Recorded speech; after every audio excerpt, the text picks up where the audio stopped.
ఒక్క జగన్ ఓడించడానికి 3 పార్టీలు కలిసినాయి. ఎందుకు అనుకున్నా మరి వాళ్ళ నాన్న కూడా 4 పార్టీలు కలుపుకునేది. ఒక్క జగన్ అంటే పురాణాల్లో ఉంటది అనమాట.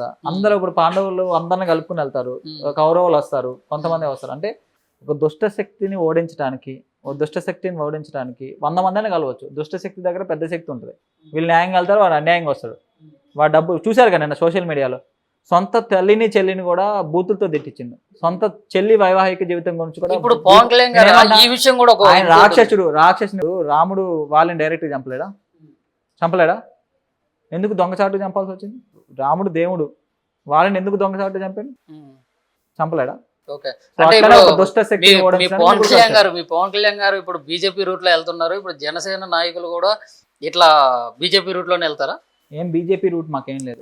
జనసేన సిద్ధాంతం మాకుంది, ప్రజలకు మంచి చేయాలని సిద్ధాంతం ఉంది. మళ్ళీ రాముడు ఇప్పుడు మీరేంటి, మీరేమర్థం? నాది హిందూ మతం. ఇప్పుడు ఒకవేళ హిందూ మతానికి ఇబ్బంది మీరు మాట్లాడరా? ఎందుకు మాట్లాడినా పవన్ కళ్యాణ్ గారు అదే చేశారు.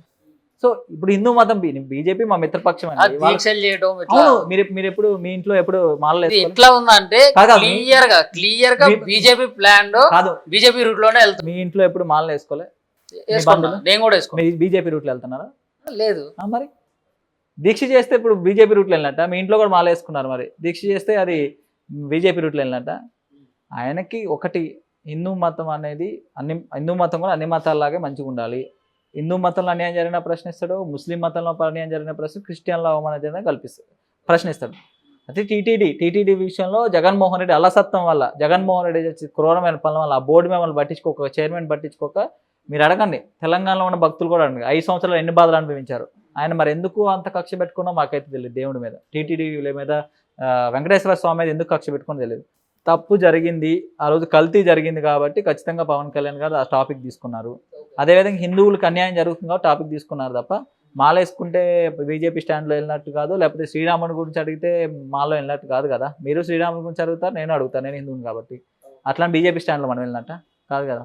ఇంకోటనా, ఇప్పుడు వైఎస్ షర్మిల పవన్ కళ్యాణ్ గారిని అడిగితే, అంటే వైఎస్ షర్మిల గారు పవన్ కళ్యాణ్ గారిని అడిగితే మేము సెక్యూరిటీ కల్పిస్తాం అని చెప్పేసి అట్లాంటి దుస్థితి అసలు షర్మిలకి రావాల్సిన పరిస్థితి. మీకు తెలియదేమో ఆ నేపథ్యం.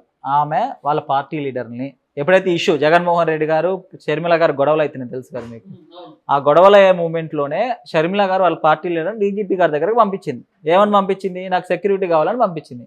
అదే విషయం మీద ఎవరి దగ్గర పంపించింది? డీజీపీ గారి దగ్గరకు పంపించింది. ప్రభుత్వం దగ్గర, డీజీపీ గారు ప్రభుత్వం దగ్గర పంపించింది. ప్రభుత్వంలో ఉన్న డిప్యూటీ సీఎం గారు దాని మీద రెస్పాండ్ అయ్యారు. దాంట్లో తప్పే ఉంది?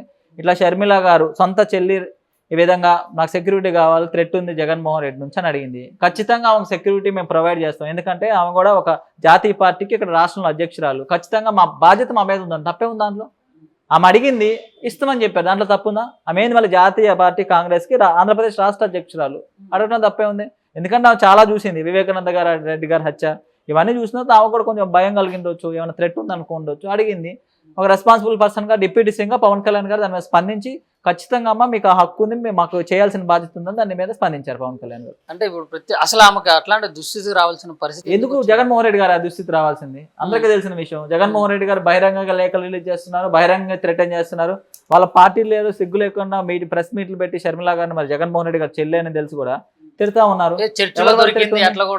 అన్ని విధాలుగా థ్రెటన్ చేస్తున్నారండి. ఆమె రాజకీయంగా పోరాడితే ఆమె మీద రాజకీయంగా పోరాడాలి. అంతేగాని ఆ సొంత చెల్లిని కూడా అంత నీచంగా దిగజారే వ్యక్తి జగన్మోహన్ రెడ్డి గారు. వాళ్ళ పార్టీ లీడర్ మన పేరున్నారు గారు, సుబ్బారెడ్డి గారు, వీళ్ళందరూ వచ్చి ప్రెస్ మీట్ పెట్టారు కదా, ఆమె గురించి నీచంగా మాట్లాడారు కదా. మరి ఎవరి నుంచి థ్రెట్ ఉంది? అందరికీ తెలుసా జగన్మోహన్ రెడ్డి గారితో థ్రెట్ ఉంది, అందుకని ఆ దుస్థితి వచ్చింది షర్మిల గారికి. అట్లా అంటే ఇప్పుడు షర్మిల గారి డిమాండ్స్ ఏమై ఉంటాయన్న? అది మన పార్టీ వారికి ప్రజల సమస్యలు కూడా తెలుసు. ఆమె డిమాండ్స్ ఏంటి, వాళ్ళ అన్నకే చెల్లికున్న పంచాయతీ ఏంది, ఆ పంచాయతీ ఎట్లా సాల్వ్ చేసుకుంటారు మనకి సంబంధం లేని విషయం. మాకైనా జనసేన పార్టీకైనా వాళ్ళ వ్యక్తిగత విషయం. లేదు ఆమె బహిరంగంగా వచ్చి నాకు అన్యాయం జరుగుతుందంటే అది మళ్ళీ ప్రజలకు సంబంధించేది, మళ్ళంటూ రెస్పాండ్. అంటే ఇప్పుడు మిమ్మల్ని అడిగితే అది మిత్రపక్షం అవుతుంది కదా. మిత్రపక్షం ఎందుకు అవుతుంది?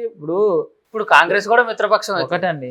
అంటే ఇప్పుడు అక్కడ టీడీపీ, జనసేన, బీజేపీ, కాంగ్రెస్. షర్మిల కాంగ్రెస్ అధ్యక్షురాలు, పవన్ కళ్యాణ్ గారు జనసేన అధ్యక్షులు. షర్మిల అధ్యక్షురాలు పక్కన పెడితే ఆమె ఏంటి? ఆంధ్రప్రదేశ్ సిటిజన్, పౌరురాలు. పవన్ కళ్యాణ్ గారు ఏంటి? ఉప ముఖ్యమంత్రి పక్కన పెడితే ఏంటి? ఆయన ఒక పౌరుడు. ఖచ్చితంగా షర్మిల గారిని ఒక పౌరురాలు చూస్తాం. దట్టు ఏం చూస్తాం? కాంగ్రెస్ పార్టీకి సంబంధించిన ఒక అధ్యక్షురాలు కాబట్టి, జాతీయ పార్టీకి ప్రభుత్వానికి బాధ్యత ఉంది కాబట్టి రెస్పాండ్ అవుతుంది. మిత్రపక్షం అయితే ఎందుకు రెస్పాండ్? మిత్రపక్షం అవ్వాల్సిన ఒక పౌరులకు అన్యాయం జరిగితే రెస్పాండ్ అవ్వకూడదా? అంటే షర్మిల గారు ఆ కాంగ్రెస్ పార్టీ కాబట్టి కాంగ్రెస్ పార్టీలో ఉన్న వాళ్ళందరి గురించి మాట్లాడొద్దా? వాళ్ళకి అన్యాయం జరిగితే ప్రభుత్వం బాధ్యత కదా? ఏ పార్టీలో ఉన్న వాళ్ళంతా ఆంధ్రప్రదేశ్ పౌరులు కదండి.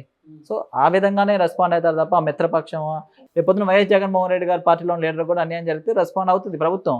ఏడా లీడర్ అన్న ఆయన కనీసం ఒక ప్రతిపక్ష హోదా ఇస్తేనే ఆయన అసెంబ్లీకి ఆయన వస్తాను. మూర్ఖత్వం, అండ్ ఇంకో విషయం కూడా మిమ్మల్ని అడగాలన్నా, ఇక్కడ మన మాజీ సీఎం అయినటువంటి వైఎస్ జగన్ కానీ ఇక్కడ కేసీఆర్ కానీ వీళ్ళు అసెంబ్లీకి రాకపోవడానికి గల ఉద్దేశం ఏంటంటే, నేను అదే చెప్తా అండి, ప్రజలంటే వాళ్ళకి ఎటువంటి గౌరవం లేదు, ప్రజలంటే ఎటువంటి ఇది లేదు. మనకి నీ సీట్లు ఇచ్చారు కదా, ప్రతిపక్ష బాధ్యత ఇచ్చారు కదా, నీకు మొత్తం 0 చేస్తే నువ్వు ఇంట్లో కూర్చుంటే అయిపోయేది. ఒక 11 సీట్లన్నీ ఇచ్చారు నీకు, ఇక్కడ కూడా 39 సీట్లు ఇచ్చారు. మరి ప్రజలు ఒక నమ్మకం కలిగించిన ప్రభుత్వంతో పాటు ప్రజాస్వామ్యం అంటే ప్రభుత్వం ఒకటే ప్రజాస్వామ్యం కాదు కదా. ప్రభుత్వం ఉంటుంది, పౌర సంఘాలు ఉంటాయి, ప్రతిపక్షాలు ఉంటాయి, మేధావులు ఉంటారు, జర్నలిస్టులు ఉంటారు, బ్యూరోక్రసీ, ఇవన్నీ ఉంటాయి. ఇవన్నీ కలిస్తేనే ప్రభుత్వం.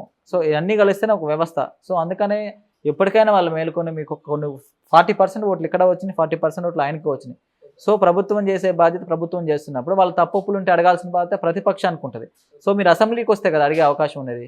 ఖచ్చితంగా కేసీఆర్ గారైనా జగన్మోహన్ రెడ్డి గారైనా ఇప్పుడు కూడా ప్రజల నుంచి ఏంటి డిమాండ్ అంటే, మీకు కూడా ఒక స్థానం ఇచ్చారు, ఆ స్థానాన్ని మీరు ఉపయోగించుకుని ప్రజలకు మంచి చేయాలని కోరుకుంటున్నాం. ఇప్పటికైనా అసెంబ్లీకి వచ్చి ప్రభుత్వం జరిగే తప్పులు, ఇప్పుడు ఏదో జనసేన పార్టీ ప్రభుత్వంలో కూడా అంటున్నాం జగన్మోహన్ రెడ్డి గారు అసెంబ్లీకి రావాలి, మా ఏమైనా తప్పులు ఉంటే అడగాలి మీరు.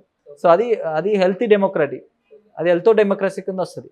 సో ఆ విధంగా జరగాలని మేము కోరుకుంటున్నాం. ఇప్పుడు జనసేన నాయకులు మిర్యాల రామకృష్ణ గారిని ఒక 4 పేర్లు అయితే చెప్తా, వాళ్ళ గురించి మీ యొక్క మనసులో ఒక 2 ముక్కల్లో చెప్పండి. ఫస్ట్ మీ ప్రీతమ నాయకుడు పవన్ కళ్యాణ్ గారు. అంటే ఆయన ఒక వారిలో డిస్క్రైబ్ చేయలేము, కానీ ఖచ్చితంగా అంటే పబ్లిక్ లీడర్, ప్రజానాయకుడు ఆయన. ఓకే. రేవంత్ రెడ్డి. రేవంత్ రెడ్డి ఇప్పుడు ఇక ఆయన గురించి చెప్పుకుని waste, failure chief minister. KCR. Telangana వాది. చంద్రబాబు నాయుడు. Visionary leader. నారా లోకేష్. అప్పుడు కష్టపడి ఎదుగుతున్న నాయకుడు.